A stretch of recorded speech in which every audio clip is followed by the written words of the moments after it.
सदाशिवसमारम्भां शङ्कराचार्यमध्यमाम् अस्मदाचार्यपर्यन्तां वन्दे गुरुपरम्पराम् ॐ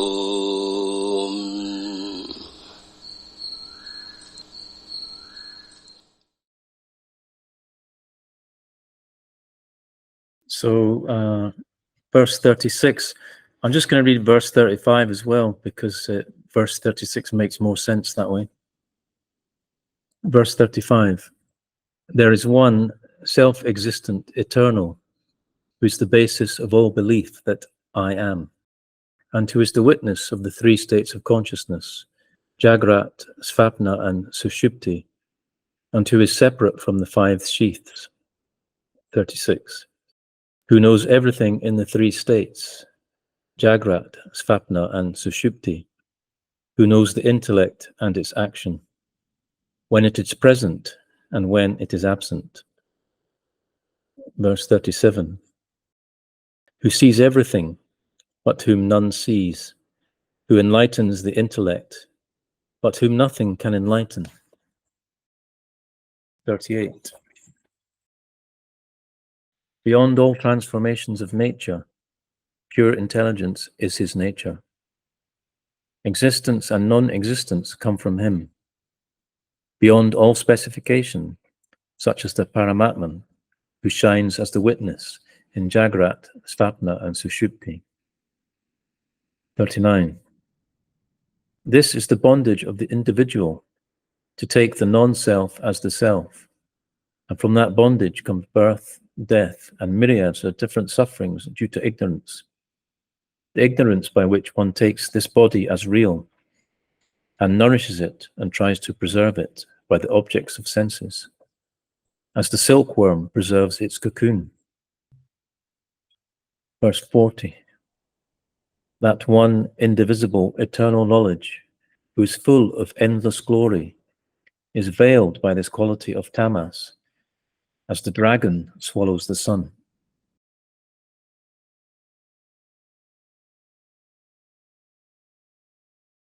Thank you, Andrew. So I'm waiting your questions or topics that you would like some kind of clarification. I just remind to you all that the teaching and the source is my Guru and our Guru Parampara, our holy tradition. The source is coming from beginningless time, and we use the transcripts of my Guru, Swami Paramarthananda, and by studying the transcripts, I'm waiting from you your questions and all the topics that you need clarification. So we don't start from zero in the class, in our group Satsanga, but we start from your knowledge and study of the transcripts of my Guru. So you come here with your questions and your topics for clarification after you have studied the transcripts of my Guru. So I'm waiting your questions or topics for clarification. Okay, Noor has raised her hand. So. Thank you. Hi there again. There's a question. I've been just reading this verses 35, and it says the three states of the consciousness, Jagrat, Swapna, and Susupti. Would you be able to give us some clarification on this one, please?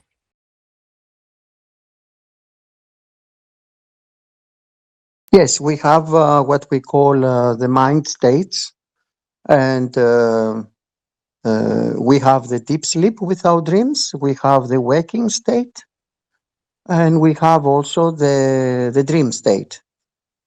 And we want to clarify and we want to discriminate that what we really are, our true nature, is the witnessing consciousness, and even prior to that, and not the one who is experiencing these states. But please feel free to ask for more elaboration if you need. So I just wanted to, because I'm not familiar with those words, so I just wanted to clarify, what they mean one by one. So I think you explained it clearly.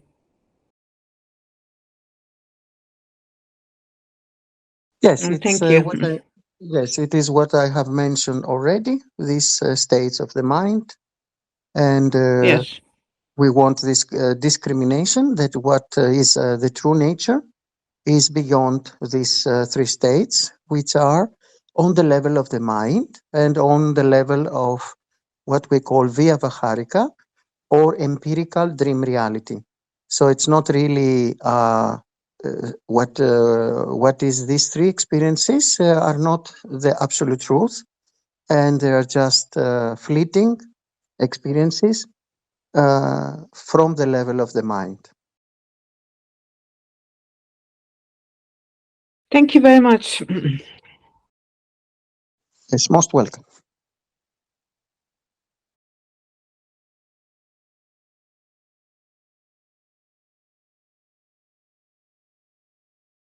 Okay, I've got some kind of question. It says, go ahead. yes, sorry. It says in the text that the Atma doesn't know anything by itself. It needs the Anatma. So for a jnani, after death, for a jnani after death, the Atma cannot know anything by itself, or cannot say, I am the Atma. When the jnani's left the body, then those things are true. So what kind of existence is this when there is no self-awareness and no knowledge? Because there's no anatma, so there can't be knowledge. So what is the difference? What is the difference between that state of when there's no self-awareness, there's no knowledge? What is the difference between that and just normal death? That's my question. Yes, very nice and deep question. First of all, there is no birth and there is no death. Birth and death is only an experience from the standpoint of an illusory somebody, a jivatma. And in reality, there is no such thing as birth or death. And of course, Atman is Akarta and Abhokta, which means Atman or Brahman, because they are synonymous. They cannot have any capability of doing any action. This means Akarta. And also, there is no any possibility of any activity and of any experience from the standpoint of Atma.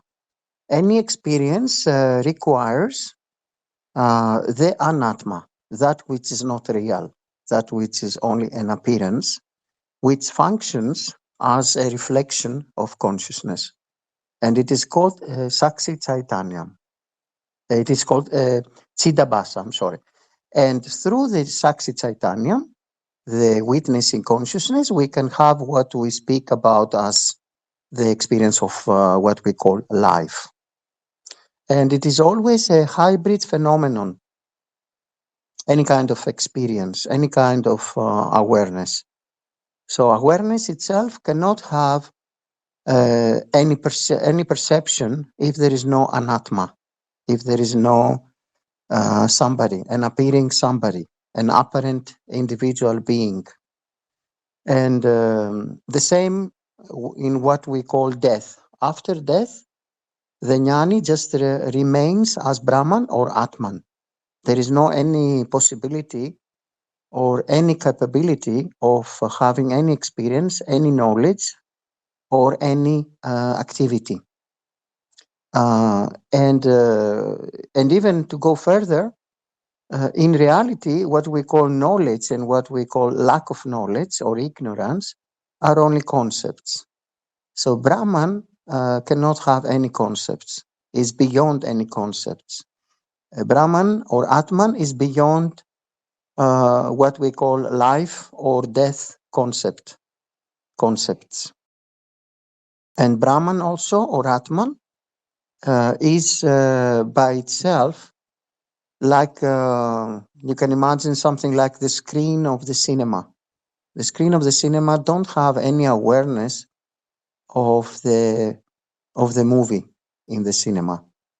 It acts only as an accommodator, as a substratum or a background, but it cannot be affected by any means.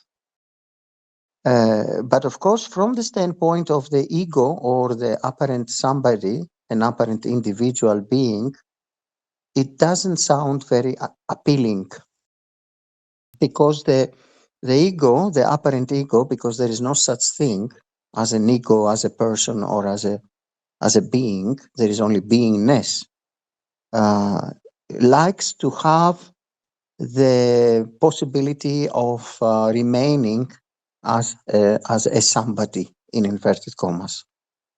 But there is no such possibility, because the somebody in the first place do not exist. The ego do not exist. The person do not exist. Any individual being does not exist. Yes, but you can, of course, you can ask me more for elaboration. I have a question. Okay, so I will ask for elaboration. You're correct. It doesn't sound appealing.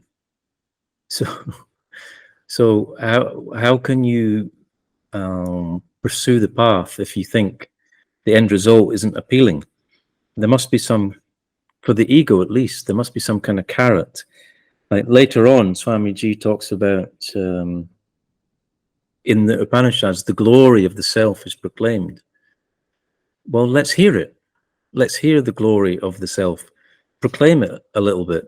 Don't be so, what's the word I'm looking for? Understate, don't understate it.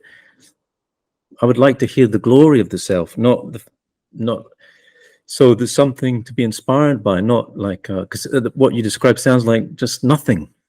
So what's the point of heading towards nothing? That's what the ego is saying.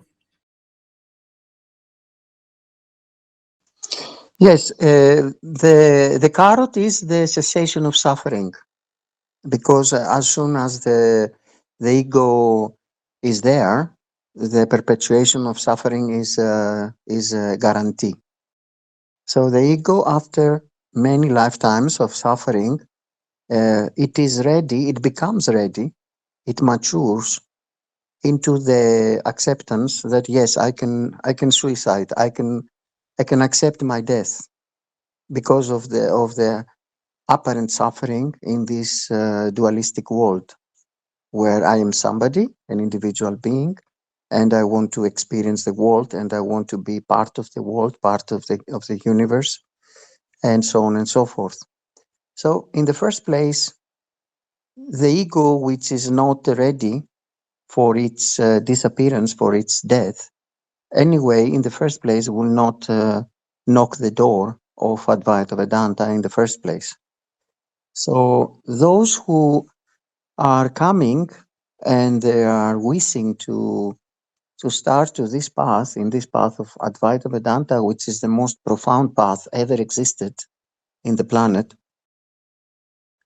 usually this kind of an ego which already have understood the fleeting of all the fleetingness of all the worldly things, and it can accept its suicide because of the non-stop suffering and the recognition and conviction that all the worldly things are fleeting, are full of duality, and nothing can offer a permanent peace, happiness, and bliss. And in the end of the day, the ego does not exist in the first place. So what to lose? Seemingly, the ego believes that it will lose its existence, but in reality have never been existed. It's only an illusion, a false belief, a false notion that I exist as a separate individual. But the more you believe that you are a separate individual among other individual beings and part of this apparent universe, the suffering will continue. And you will always be a karta and a bhokta, someone who is doing non-stop things, somebody who have desire, action, suffering, desire, action, suffering, desire, action, suffering, and somebody who will experience the fruits of this desire, action, suffering. So it will be a perpetuation of infinite dream lifetimes full of suffering. Because even if there is a period of a pleasurable life and a success in all sectors of life, like career sector, relationship sector, family sector, fame sector, whatever, just wait a little bit and you will recognize that it will not last for long. And you can see that there is no hope by believing that you want to stay as an individual being, as an ego. There is no hope. It's just you will be just doomed to suffering, happiness, suffering, happiness, suffering, happiness, non-stop. And in the end of the day, as well, if we want to go to the Paramartika teachings, the more profound teachings, the term happiness and the term suffering and the term existence and non-existence, they do not exist. They are just concepts, thought forms, names and forms, namarupa, labeling. So the labeling of existence or non-existence does not mean anything, actually.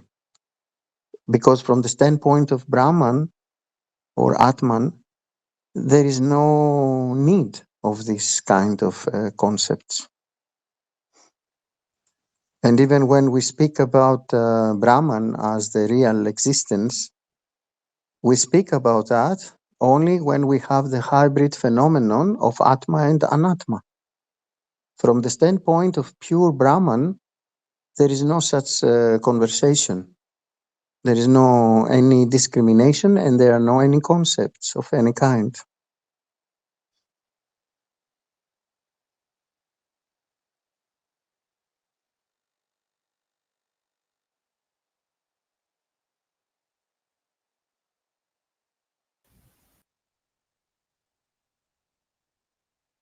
Guruji,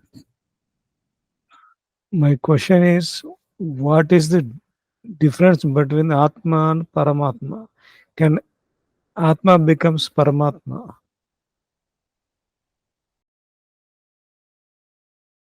Well, from the standpoint of Advaita Vedanta, there is no any difference between Atma and Paramatman. This is a difference in other schools or lineages, but not in Advaita Vedanta, because from the standpoint of Advaita Vedanta, there is only one singular Atma or Paramatman. There is no any duality of any kind. But in other traditions, yes, they speak about the differences. They do this distinction between Atman and Paramatman, but not in our lineage. And actually, in other traditions, they say also that there are the individual beings as part of Atman, and they are distinct, and there are many, many Atmas. and only one Paramatma. But this is not the absolute truth as per our tradition, because Paramatman or Atman cannot be plural, cannot be cut it into pieces, because it can be only one. The same with other concepts, just like we can take as an example the concept of space.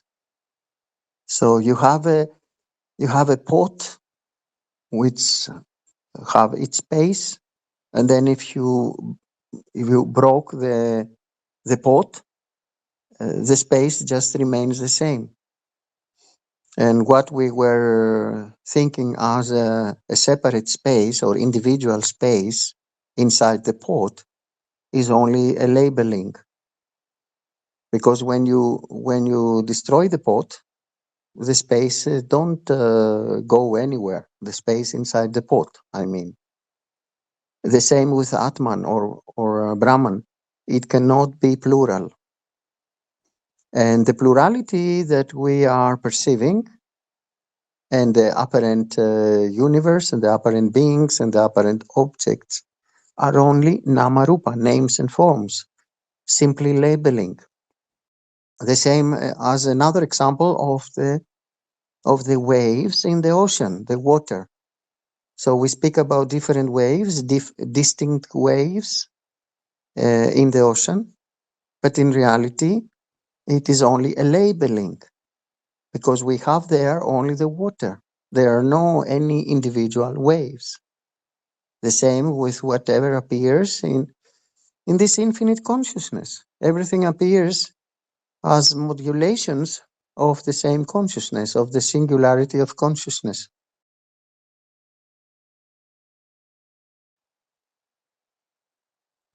If you say only Brahman is true, I feel it contradicts my direct experience, because if only Brahman is true, then he wouldn't be able to hold this experience I'm having, right?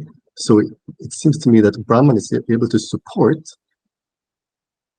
the immanent, right? And if it can support the immanent, then there must be a purpose to it and a truth to it, which means that it can't just be negated into falsehood. And I feel like also creation is probably a miracle in a sense, and it shows the totality of consciousness, what it's able to do. And therefore, if it's a miracle, then how can it just be negated as falsehood? Sure, very interesting topics. The sound, the audio of your discussion was not so good, so clear. But if I didn't understood well your discussion about these topics, you can ask me to elaborate more. So let's take the universe. The universe is an appearance, but that doesn't mean that we don't glorify this appearance. Nobody said in Advaita Vedanta that this apparent creation is something that we should not glorify. On the contrary, we glorify the apparent creation. Even if there is no creation, we glorify this phenomenon as an experiential empirical reality called Vyavaharika. And also we say that if we didn't have Maya, this apparent universe and the apparent beings, we couldn't say Aham Brahmasmi. We couldn't say that I am that. We need, as a prerequisite, an apparent somebody to say that I am Brahman, Aham Brahmasmi. Brahman itself cannot say anything at all. It's completely useless. It cannot do anything and it cannot say anything. We need a reflected consciousness. We need this apparent universe and an apparent being who will say, Aham Brahmasmi, I'm that, and there is only that. So there is glorification, there is a purpose in this apparent universe, and the purpose is that Isvara, together with the Jivatmas, are the cause of this apparent universe. Why? Because we want a hologram of life and of interactions so the prarabdha karma can be exhausted. And how we can exhaust the prarabdha karma? We can exhaust it only through pleasurable and unpleasurable experiences. So a jivatma will never be able to become a jnani if there is no an apparent universe, if there is no the possibility to exhaust Obviously. your punyam, which is the good karma, or the papam, which is the bad karma. So the purpose of this apparent universe and the apparent lifetimes is the exhaustion of the karma, of the punyam and papam, the bad and the good karma. Furthermore, the ability to perceive this apparent universe comes from Chidabhasa, the reflected consciousness. And we can have reflected consciousness only when we can have a fine medium. And this fine medium for reflection is the Chidabhasa, is the apparent somebody, the apparent Jivatma. And in particular, the Buddhi and the Sukshma Sariram in general. So yes, everything has its purpose, and everything is glorified in Advaita Vedanta. We never said that the experience of the apparent universe is false.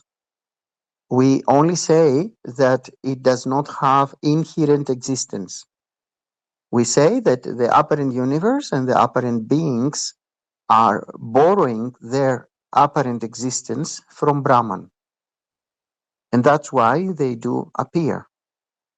So the substratum, the background as Brahman, is the true reality.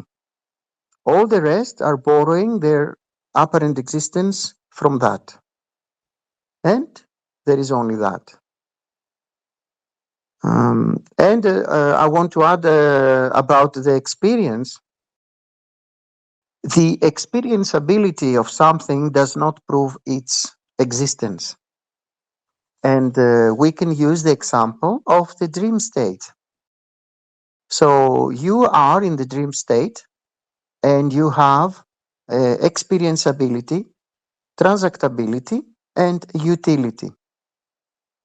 So you experience that somebody is insulting you and you feel suffering. You experience that you are thirsty and somebody is doing the transaction to give you a glass of water.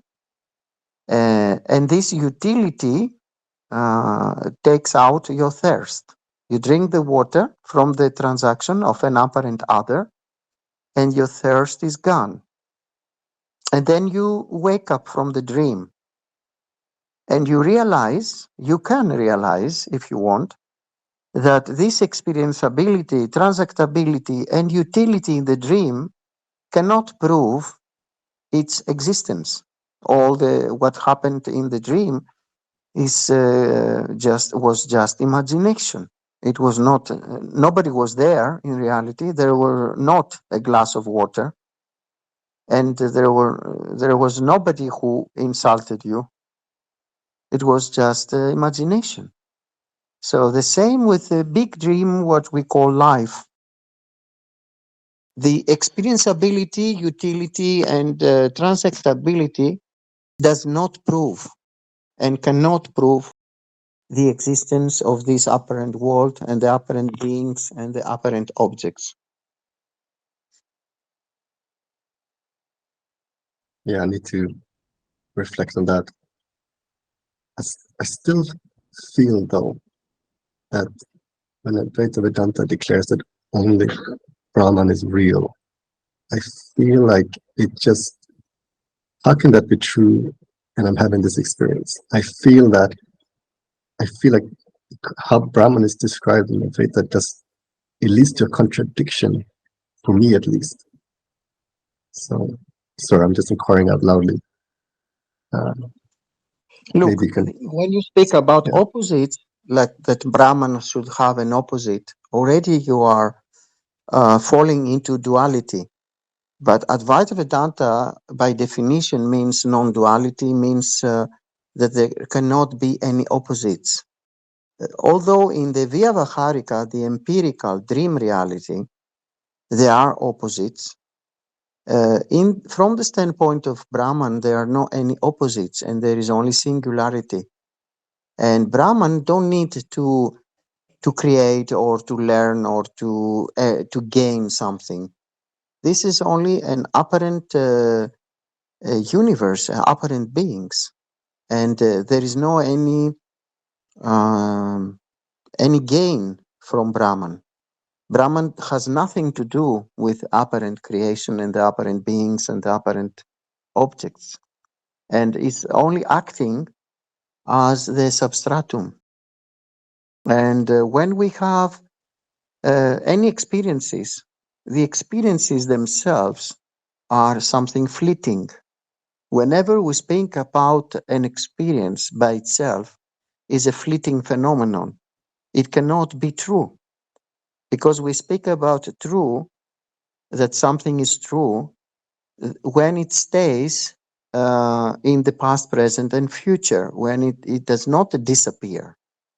So the dream disappears, the being disappears, the apparent somebody or a person or an ego, it disappears every night in the deep sleep without dreams. So how there can be any beings as distinct beings? How there can be objects as distinct objects? How it can be a universe that appears and disappears? And the universe itself, it appears when there is the thinking process, when there is somebody who says that, yes, the universe is my experience. Without somebody, or without consciousness or awareness or presence, we cannot have a universe, an apparent universe. And furthermore, when we have any experience, we need a modification. But Brahman don't have any modification, any change. And when we speak about beings, distinct beings, we see that they are always fleeting, like everything in this world, apparent world. And there is no need for having an experience other than to exhaust the karma, the punyam and the papam, the good and bad karma. And all is part of the dream. Everything is mithya. According to Advaita Vedanta, everything is mithya, everything is impermanent and not true. Only apparent, vyavaharika, empirical reality, apparent reality.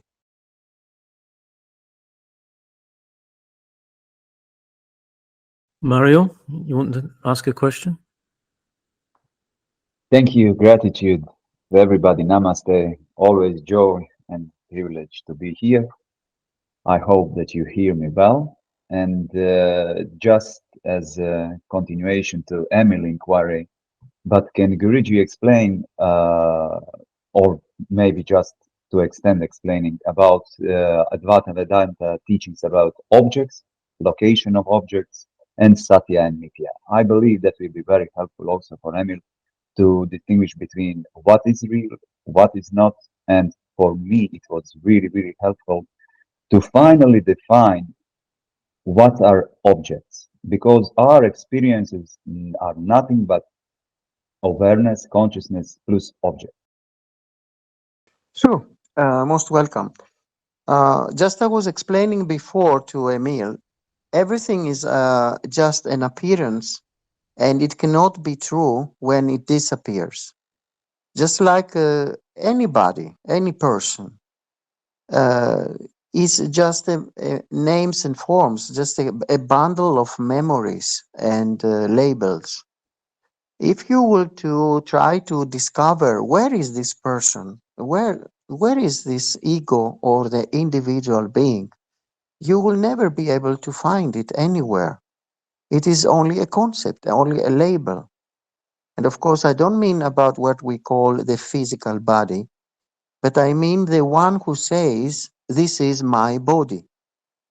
Uh, it presupposes that there is somebody, an individual being, who is having as a property this physical body, as an apparent object. And it is the same like you say my mobile phone.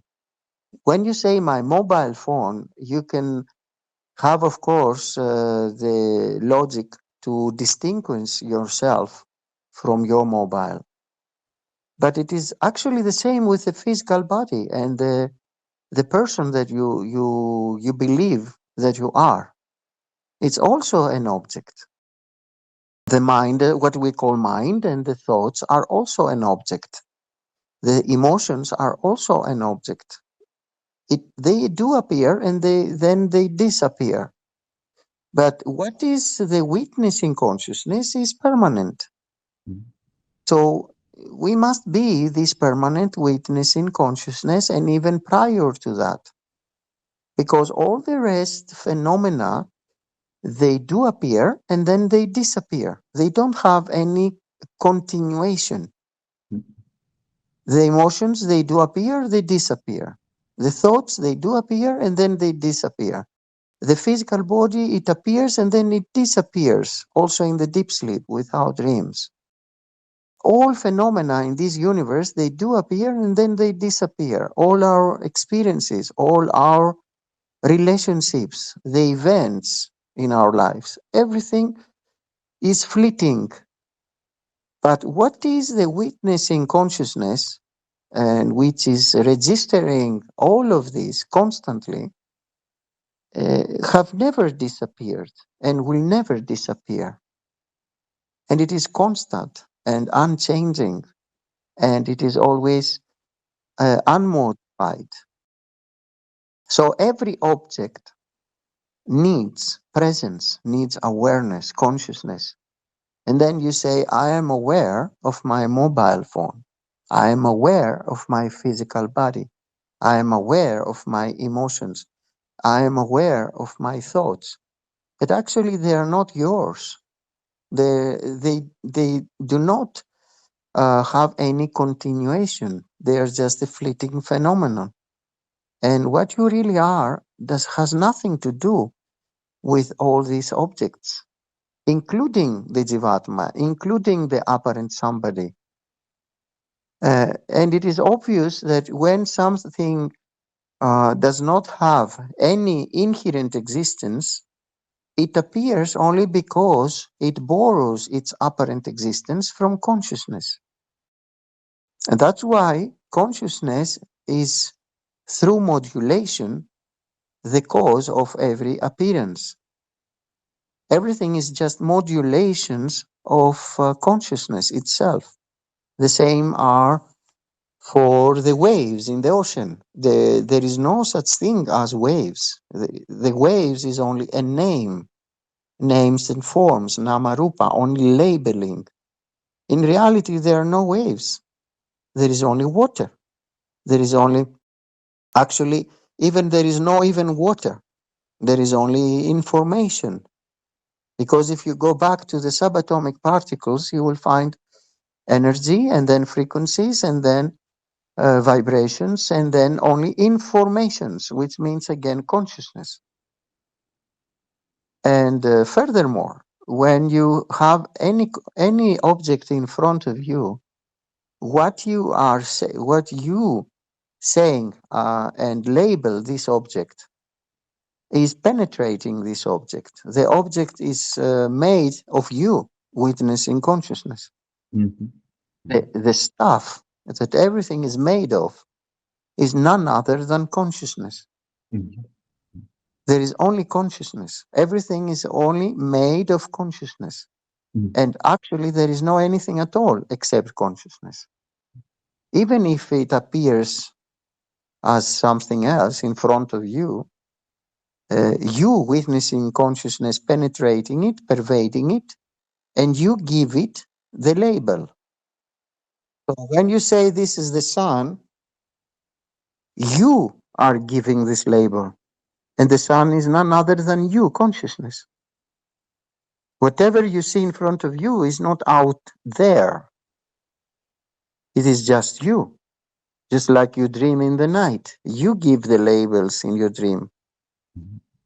There is nobody in the dream that says to you, I am John, and there is John there. You are interacting in your dream and you say, this is John. The label comes from you. Nobody is there who says, I'm John and I hate you or I love you. The characters in your dream is just you, consciousness again. So everything is just consciousness. Everything is just modulations of the singularity of consciousness. And of course, this needs a lot of contemplation and a lot of work in order to be able to grasp it and to make it the truth for you, your own truth in the heart of your heart. But really, there is only Brahman and then names and forms, labels. And the labels are coming only when there is thinking process, the process of labeling, the process of the thinking process. Other than that, there is nothing else. The existence, the apparent existence of everything has as its source consciousness itself. It's borrowed consciousness, borrowed existence from consciousness itself. I mean, I have something I would like to say, but maybe somebody else would like to say something. I mean, otherwise, it's just a short. I fully grasp that the only thing is true is consciousness. I also do not believe in multiplicity. I don't believe in that objects as they appear to me are real. I fully understand the concept of names and forms. These are mental constructs in our heads that makes things seem separate from ourselves.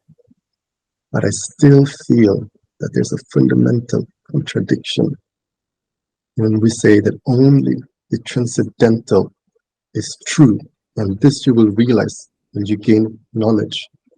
Because if it is only true, then I cannot have this experience, which means that Maya has to have a truth in it as well. Furthermore, within the realm of immanence, I agree that objects come and go, they're fleeting, but reality is constructed also by universals that are eternal. Maya, for example, doesn't die, is a concept that exists forever. Likewise, concepts like perfection, concepts like red, concepts like blue, which is like the DNA of reality, they are universals and they never go away. They exist. Then I guess the question is, it contradicts some foundations, I guess, within the school, for me at least. Sorry. I'm sorry, but I cannot understand your questions or your difficulties on accepting that there is only Brahman and all the rest are appearances. I cannot understand what you provide as an argument. But I want to say as an example, the rope snake example. We have somebody who is walking in the semi-dark after, let's say, the sunset. And he's walking in the forest, and in front of him, suddenly appears, by his opinion, a snake. And then he becomes fully in panic, and he is full of fear, and he feels terrible. And then comes close by, he is walking also, his guru, and the guru says to him, please look carefully. In front of your feet, there is no any snake. There is only an old rope, which is completely not cannot harm you. And then the person, the Sishya, is saying to the guru, yes, but I was terribly freaked out and in fear. Why the snake was created? And why the snake came in front of my feet, and when it appeared, and when it have been created, this snake? So it's something like this. Your thinking, your presentation, to me, it appears like this. Of course, Maya is Anandi as per the Advaita Vedanta path. It is Anandi, which means beginningless. But that doesn't mean that whatever appears and disappears is having an inherent existence.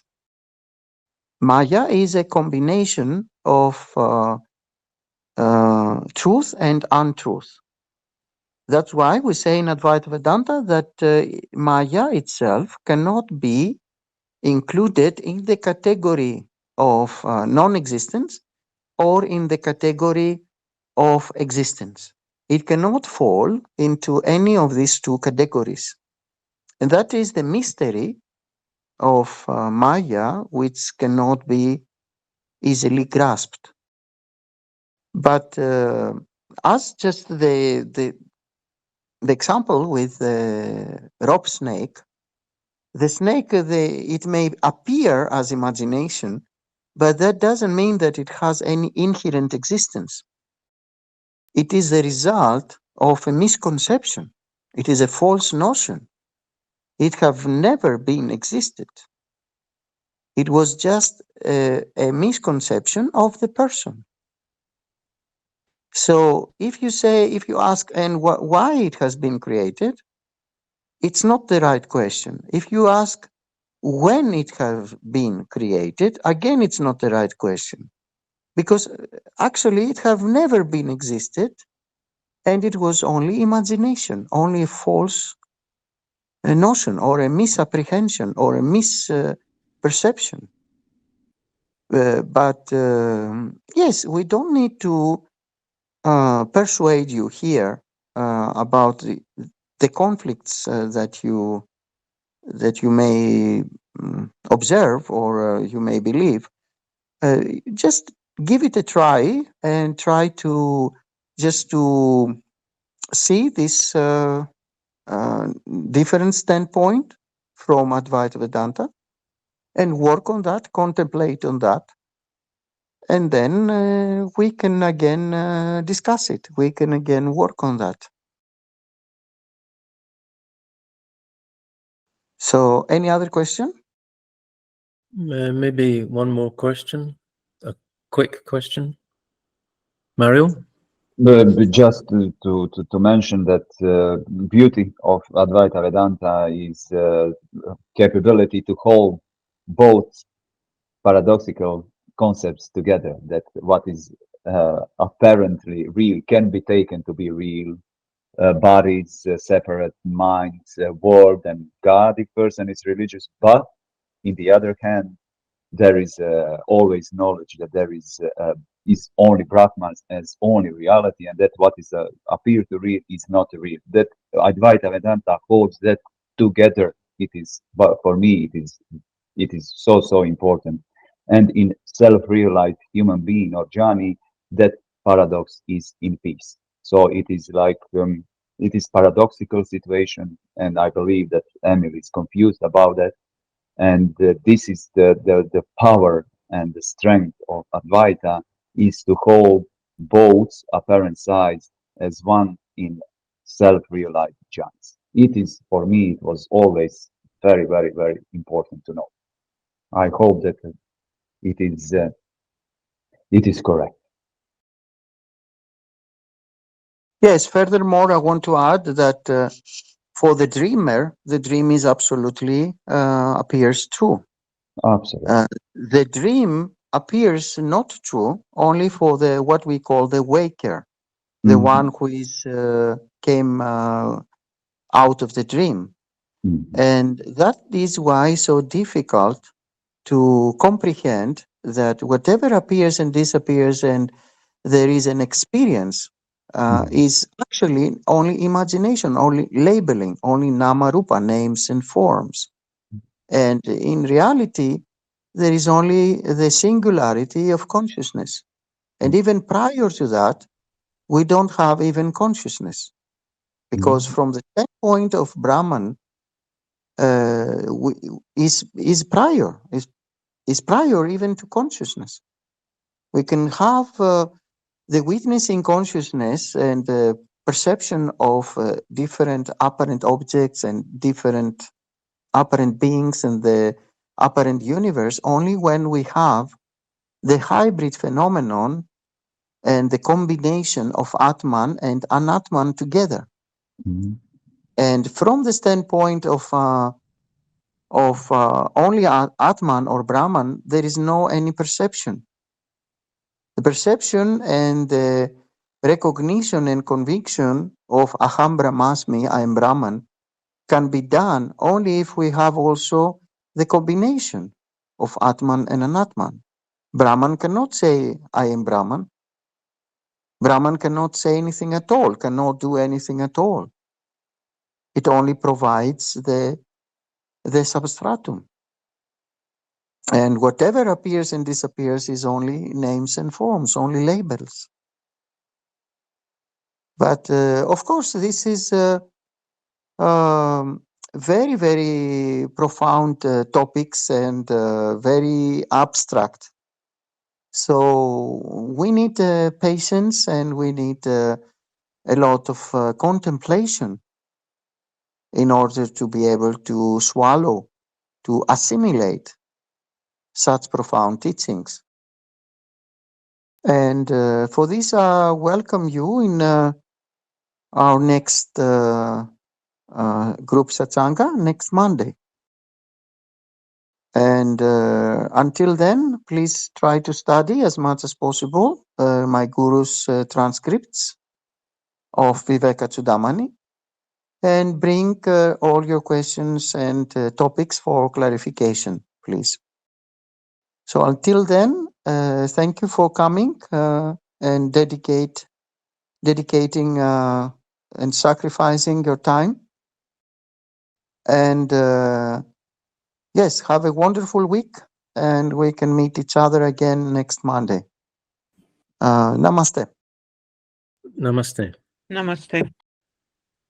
Namaste. Namaste. Gratitude. Namaste. Namaste. पूर्णमदः पूर्णमिदं पूर्णात् पूर्णमुदच्यते पूर्णस्य पूर्णमादाय पूर्णमेवावशिष्यते ॐ शान्तिः शान्तिः शान्तिः